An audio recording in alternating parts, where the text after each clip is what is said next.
حمای گیان چی بووە خۆ بەزانم زمانی خودداوە دەمێکەرەوە دەمێکرد بە پەنجەری بێنەوە مەکە کاکە مەکە نابێت دەستکەیت دەمێ ئەوە سا زمانی کاتۆژێ خێرا خێرابی خێسەلام دەستی بێنە ئەو حەوزی بگرا نابێت دەمی داخل محەممەد باش بووی سڵاوتان لێ بێ ئەزیزانم بەرنامەی ئەمڕۆمان لە بەرنامەی فریاگوزاربە لەژێر ناونیشانی هەڵگەڕانەوەی زمانە یاخود وا باوە لە یاریگاکانە پێی ئەوترێت زمان قودان.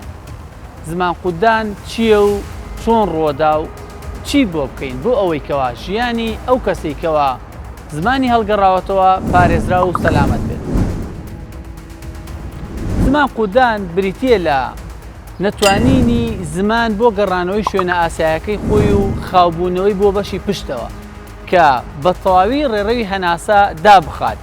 ئەمەش مەترسی لەسەر ژیانی کەسی بەرکەوتە دروستەکان.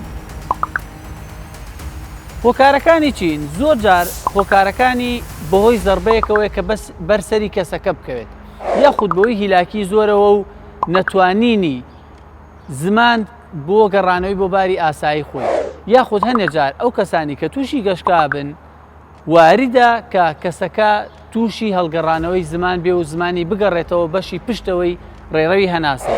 بەمەش ڕێڕەوی هەناسی بە تەواوەتی داخا و ئەگەری مەترسی خنکان لەسەر نەخۆشەکە یاخود بەرکەوتەکە زیاکات. چی بۆ بکەین بۆ ئەوەی کەوا ژیانی پارێزرا و سەلامەت بێت؟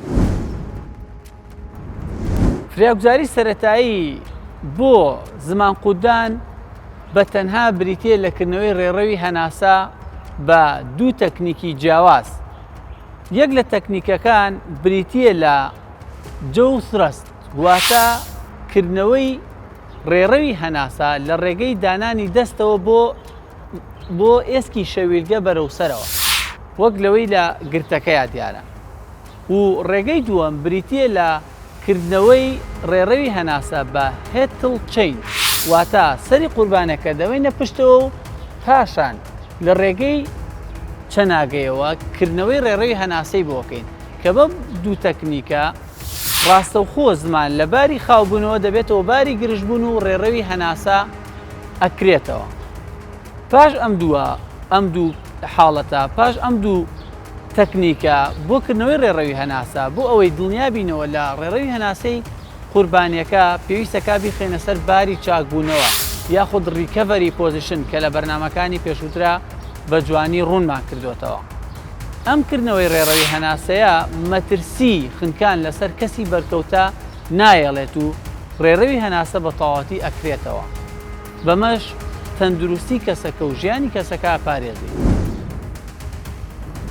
یەکێ لە هەڵەکان کە ئەیبینین زۆر جار بریتیە لەوەی کەەوە هەوڵ دەین زمانی کەسەکە بە پەنجە دەربێنینەوە کە زۆر جار هەوڵ ئەدەین بەڵام بێسوودە لەبەرەوەی زمان کەوتۆتە باری خاوبوونەوە و هەرچەند هەوڵ بەی بیگەڕێنیتە دەرەوە ئەو ئەگەڕێتە پشتەوە. باشترین چارەسەر ئەوەیە کە باسمان کرد ڕاستەوخۆ سەری کەسەکە بگەڕێنیتەوە بۆ دوو تەکنیکە و پاشان بیخیتە سەر لا کە بە باری شیفا و باری چاکبوونەوە ناسراوە.